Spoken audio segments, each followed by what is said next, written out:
जय श्री श्याम स्टूडेंट्स। मैं ज्योति शर्मा राजस्थान जीके की क्लास में आप सभी का स्वागत करती हूँ।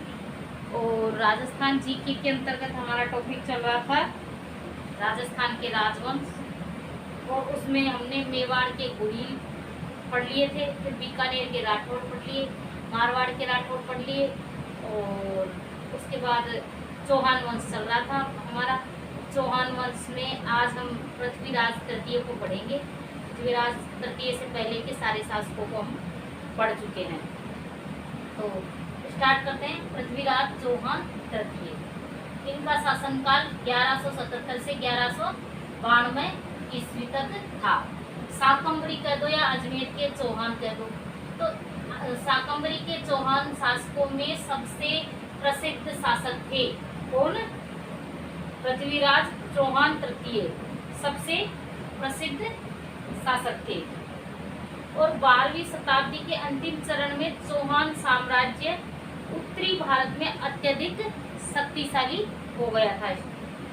और चौहान साम्राज्य का विस्तार कन्नौज से जहाजपुर मेवाड़ में स्थित है। यहाँ तक इनकी क्या है, सीमा का विस्तार हो गया था। कहाँ तक हो गया था? कन्नौज से मेवाड़ के जहाजपुर तक।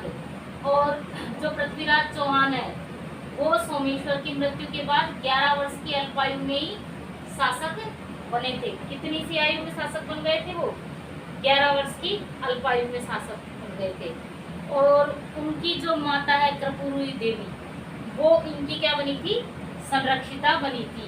और उन संरक्षिता बनी थी और उन्होंने अपने मंत्री एवं सेनापति के सहयोग से पृथ्वीराज चौहान ने और उनकी माता कर्पूरी देवी ने क्या किया था? शासन का संचालन किया था। और अपने जो विश्वास पात्र सैनिक थे उनको उन्होंने क्या किया? उच्च पदों पर नियुक्त किया था। और जो साम्राज्य विस्तार की नीति है उसके अंतर्गत साम्राज्य विस्तार की नीति दृष्टि से पृथ्वीराज चौहान ने पड़ोसी दिग्विजय नीति का अनुसरण किया। पड़ोसी दिग्विजय नीति का मतलब ये है कि जो पड़ोस के राज्य है जिन्होंने पृथ्वीराज की अधीनता मान ली, उनको उनका राज्य लौटा दिया गया और उनको शासक मान लिया गया और एक प्रतिनिधि के तौर पर वे वहाँ शासक करते थे। और जो जिन शासकों ने अधीनता नहीं मानी उनको पृथ्वीराज क्या फिर उनसे युद्ध करते थे और युद्ध करके उस राज्य को अपने राज्य में मिला लेते थे। सन 1182 ईस्वी में महोबा के चंदेल शासक को पराजित किया। इसके उपरांत चालुक्यों से कन्नौज के गढ़वालों से संघर्ष हुआ। किससे? कन्नौज के गढ़वालों से उनका क्या हुआ? संघर्ष हुआ। और इसका एक कारण ये भी माना जाता है कन्नौज के गढ़वाल शासकों से, जो कन्नौज के शासक थे जयचंद, उनसे युद्ध का कारण एक ये भी माना जाता है कि वो जो संयोगिता थी ना, संयोगिता और पृथ्वीराज की प्रेम प्रसंग का भी कारण माना जाता है युद्ध का। तो स्टूडेंट्स, हुआ क्या था?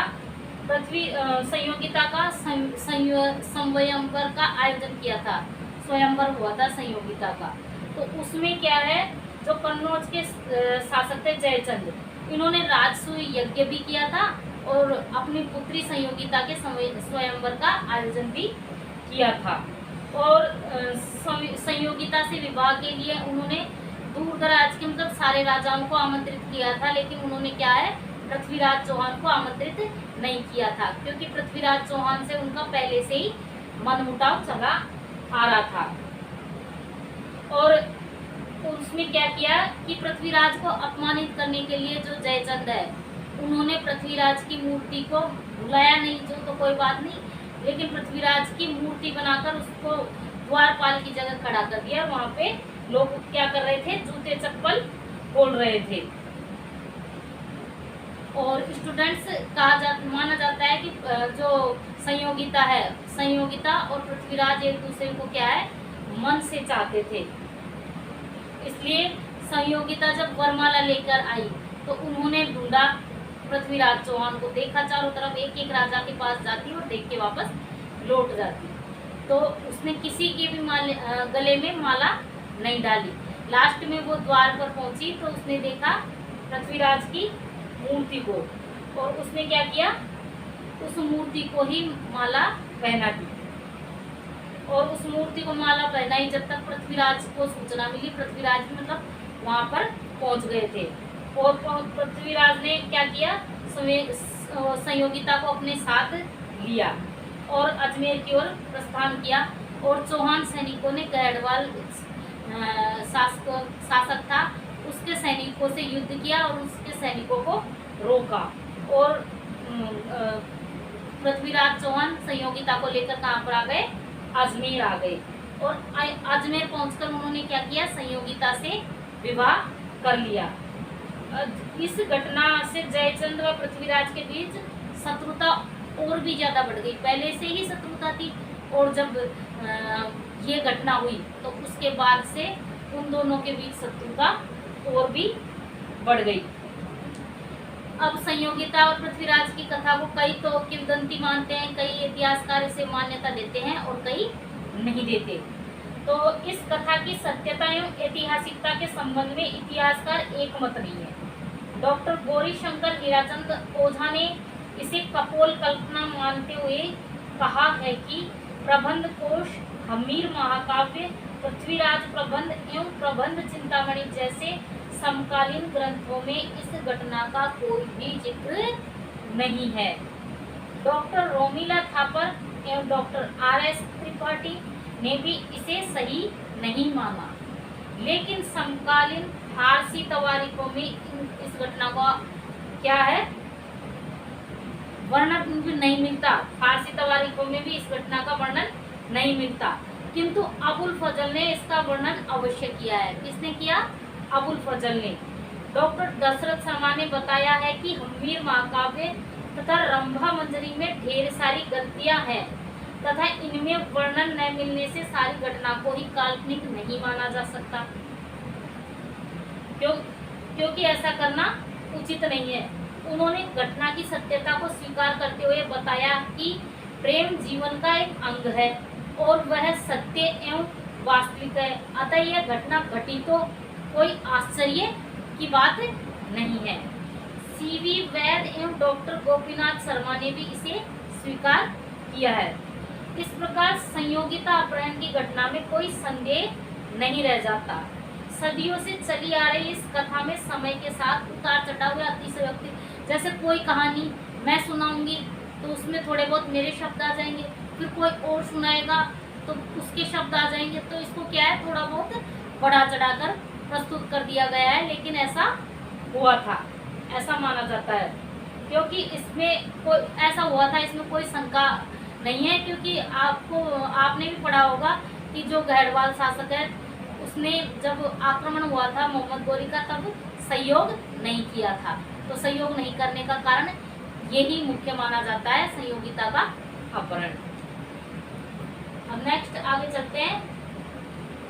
सन 1178 ईस्वी में गजनी के शासक मोहम्मद गोरी ने गुजरात पर आक्रमण किया। यहाँ के शासक भीमदेव चालुक्य ने खास हरड़ के मैदान में गोरी को पूरी तरह से क्या किया था, परास्त किया था। गुजरात के शासक भीमदेव ने मोहम्मद गोरी को क्या कर दिया था, परास्त कर दिया था। गोरी ने सीमा प्रांत के राज्य सियालकोट और लाहौर पर क्या कर लिया था, अधिकार कर लिया था। सन 1186 से 1191 ईस्वी तक मोहम्मद गोरी पृथ्वीराज चौहान से कई बार पराजित हुआ। इसका वर्णन हम्मीर महाकाव्य के अनुसार, मतलब हम्मीर महाकाव्य में लिखा हुआ है कि 7 बार पराजित हुआ था मोहम्मद गोरी। किससे, पृथ्वीराज से।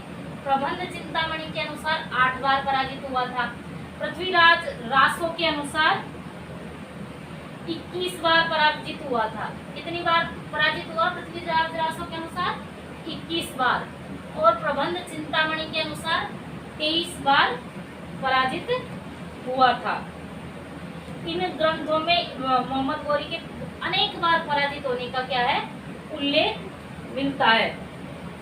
और बाद में इन दोनों के मध्य 2 प्रसिद्ध युद्ध हुए। पहला युद्ध हुआ तराइन का प्रथम युद्ध।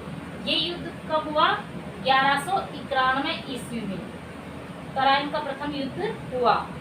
राजपूतों के प्रहार से गोरी की सेना में तबाही मच गई तथा गोरी गोविंद राय के भाले से घायल हो गया तथा उसके साथी उसे बचाकर, जब वो घायल हो गया, बेहोश अवस्था में हो गया, तो जो मोहम्मद गोरी है उसकी सेना में भगदड़ मच गई, लेकिन उसके साथी उसको क्या है, बचाकर ले गए। अब हमारे राजपूत शासकों की एक कमी मान लो, क्योंकि उस वजह से उनको हर बार भारी नुकसान उठाना पड़ता था। जब वो सैनिक उसे ले जा रहे थे, सेना भाग रही थी, तब पृथ्वीराज चौहान ने क्या किया, भागती हुई सेना का पीछा नहीं किया और ना ही उसको मोहम्मद गोरी को मारा, मोहम्मद गोरी को जिंदा छोड़ दिया। अगर मोहम्मद गोरी को 1191 में ही मार दिया जाता, जब वो युद्ध हार गए थे, और 1191 में ही मार दिया जाता, तो वो 1192 में क्यों आता। लेकिन ये राजपूत शासकों में था ही कि मतलब निहत्थे पे वार नहीं करते थे, और जो सेना भाग रही थी तो उसका पीछा भी नहीं कर रहे थे। और फिर जब ये पृथ्वीराज चौहान जीत गए युद्ध, तो इन्होंने आकर फिर आगे की कोई रणनीति नहीं बनाई और आमोद प्रमोद में व्यस्त हो गए, इस चीज को भूल गए कि कोई युद्ध भी हुआ था। और उधर मोहम्मद गोरी क्या कर रहा था, कहते हैं कि जिस दिन से मोहम्मद गोरी हार के गया था, उस दिन के बाद उसने स्नान भी नहीं किया और नहाया भी नहीं, और दिन रात मतलब कड़ी मेहनत करता रहा और अपनी सेना को सुसज्जित करता रहा और युद्ध की तैयारियों में व्यस्त रहा। उसके विपरीत यहाँ पर क्या हो रहा था, अजमेर में पृथ्वीराज चौहान को मतलब युद्ध की कोई तैयारियां भी नहीं कर रहा था, ना ही उनको ऐसा कुछ पता था कि मोहम्मद गोरी दोबारा आक्रमण कर देगा। लेकिन यह इसका दौरान हुआ और मोहम्मद गोरी ने दोबारा आक्रमण किया और यह तराइन का द्वितीय युद्ध हुआ। तराइन का द्वितीय युद्ध कब हुआ, 1192 ईस्वी में। गोरी पुनः नए ढंग से तैयारी के साथ तराइन के मैदान में आ डटा। मोहम्मद गोरी ने संधि वार्ता का बहाना करके पृथ्वीराज को बुलावे में रखा। मतलब इतनी तैयारी के बाद भी मोहम्मद गोरी अगर छलकपट का सहारा नहीं लेता तो वो फिर भी वो पृथ्वीराज चौहान को जीत नहीं सकता था। तो उसने इस बार क्या किया, कूटनीति से काम लिया और पृथ्वीराज चौहान के पास ऐसे प्रस्ताव भेजता रहा कि भाई मैं संधि करना चाहता हूँ आपसे, संधि प्रस्ताव भेजता रहा। तो उधर ऐसा प्रस्ताव आने से थोड़ा सा उसका भी माइंड रिलैक्स हो गया कि हो सकता है अगला संधि करना चाह रहा है। तो इस तरीके से उसका माइंड रिलैक्स हो गया। तो हुआ क्या स्टूडेंट्स, जब प्रातः काल सुबह के टाइम राजपूतों की सेना क्या है, अपने नित्य कर्म में व्यस्त थी, उस टाइम क्या किया, मोहम्मद गोरी ने अचानक आक्रमण कर दिया। अब आप जानते हो अचानक निहत्थे सैनिक अचानक आक्रमण को कैसे सहन कर पाते। अचानक उनके पास कोई तैयारी नहीं थी, कोई शस्त्र नहीं था। हमारे भारतीय राजा तो नहीं करते थे निहत्थों पे वार, लेकिन वो तो करते थे। इस युद्ध में गोविंद राय व अनेक वीर योद्धा युद्ध भूमि में क्या हो गए, शहीद हो गए, मतलब काम आ गए। गोरी ने भागती हुई सेना का पीछा किया। गोरी ने क्या किया, भागती हुई सेना का पीछा किया और उन्हें घेर लिया। अब उनको क्या कर दिया, भागती हुई सेना को घेर कर उसने मार डाला। अब दिल्ली व अजमेर पर क्या हुआ, तुर्कों का अधिकार हो गया। किसका अधिकार हो गया, दिल्ली व अजमेर पर तुर्कों का अधिकार हो गया। अब पृथ्वीराज चौहान के बारे में कहा जाता है कि पृथ्वीराज चौहान वीर, साहसी एवं विलक्षण प्रतिभा का धनी था। पृथ्वीराज चौहान का विद्या एवं साहित्य के प्रति विशेष लगाव था और पृथ्वीराज रासों में उल्लेख है कि पृथ्वीराज चौहान को गजनी ले जाया गया, उन्हें नेत्रहीन कर दिया गया। वहां पृथ्वीराज ने अपने शब्दवेदी बाणों से गोरी को मार दिया और उसके बाद स्वयं को भी समाप्त कर लिया। किंतु इतिहासकार इस बात पर एकमत नहीं है, क्योंकि पृथ्वीराज चौहान को यहीं युद्ध भूमि में मार दिया गया था। और पृथ्वीराज चौहान के दरबार में उस समय जो कवि और साहित्यकार रहते थे वो है जयानक, विद्यापति, बागीश्वर, जनार्दन, चंद्रप्रदाय आदि उसके दरबार की क्या है, शोभा बढ़ाते थे, क्योंकि वो विद्वानों का संरक्षक था और खुद स्वयं भी विद्वान था, उसको 7 भाषाओं का स्वयं को ज्ञान था, तो वो स्वयं भी विद्वान था। पृथ्वीराज चौहान ने अपने साम्राज्य की सुरक्षा की दृष्टि से पड़ोसी राज्यों को अपनी शक्ति का परिचय कराया। कई आक्रमणकारियों को उसने बुरी तरह खदेड़ा, इसलिए इन राज्यों ने पृथ्वीराज चौहान की तरफ कभी भी आंख उठाकर नहीं देखा। लेकिन इतना सब होने पर भी पृथ्वीराज चौहान में दूरदर्शिता व कूटनीति का अभाव था। उसने अपने पड़ोसी राज्यों से युद्ध करके शत्रुता उत्पन्न कर ली थी। गौरी को पराजित करने के बाद भी उसे पूरी तरह से समाप्त नहीं किया। मतलब उसने क्या किया कि उसके जितने भी पड़ोसी राज्य थे, ज्यादातर से उसका क्या हुआ, युद्ध ही चलता रहा।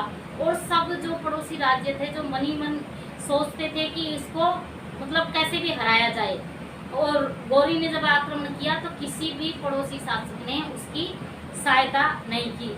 यहाँ तक कि जयचंद है, वो तो यही चाहता था कि कैसे भी करके गौरी इसको हरा दे। इस तरीके से कई शासक थे जो पृथ्वीराज चौहान के खिलाफ थे। और दूसरी सबसे बड़ी गलती उसने अपने जीवन की ये की कि जब 1191 ईस्वी का युद्ध उसने जीत लिया था, तो उसने गौरी की भागती हुई सेना का पीछा भी नहीं किया और मोहम्मद गौरी को जीवन दान दे दिया। और मोहम्मद गौरी को जीवन दान देना यह उसके जीवन की सबसे बड़ी गलती साबित हुई, जो 1192 के तराइन के द्वितीय युद्ध के रूप में उसको भुगतनी पड़ी। और चौहान वंश क्या है, समाप्त हो गया। वहां से अजमेर से चौहान वंश की शाखा समाप्त हो गई। लेकिन इतना सब होने के बावजूद भी डॉक्टर दशरथ शर्मा लिखते हैं कि वह एक योग्य शासक थे। योग्य शासक तो थे ही, तो क्या है कि इंसान को गलतियां नहीं होती जब तक वो सीखता भी नहीं है। और इतनी बड़ी गलती होने के बाद तो सीखता क्या, लास्ट में तो वो मर ही गया था। तो योग्य और ईमानदार और विद्वानों का वो तो था ही वो। और इसके साथ आज अपने ये राजस्थान का चौहान वंश, अजमेर का चौहान वंश समाप्त हुआ।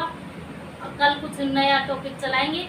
और जो ये चौहान वंश यहाँ से अजमेर से समाप्त हो गया, उसके बाद इस पृथ्वीराज चौहान की तृतीय के पुत्र ने चौहान वंश की नींव कहाँ जाकर डाली, तो वो डाली रणथंभौर दुर्ग में। इसको हम कल पढ़ेंगे, रणथंभौर के चौहान शासकों को। इसी के साथ आज अपनी क्लास पूरी हुई। क्लास को ज़्यादा से ज़्यादा लाइक करें, शेयर करें, सब्सक्राइब करें। धन्यवाद।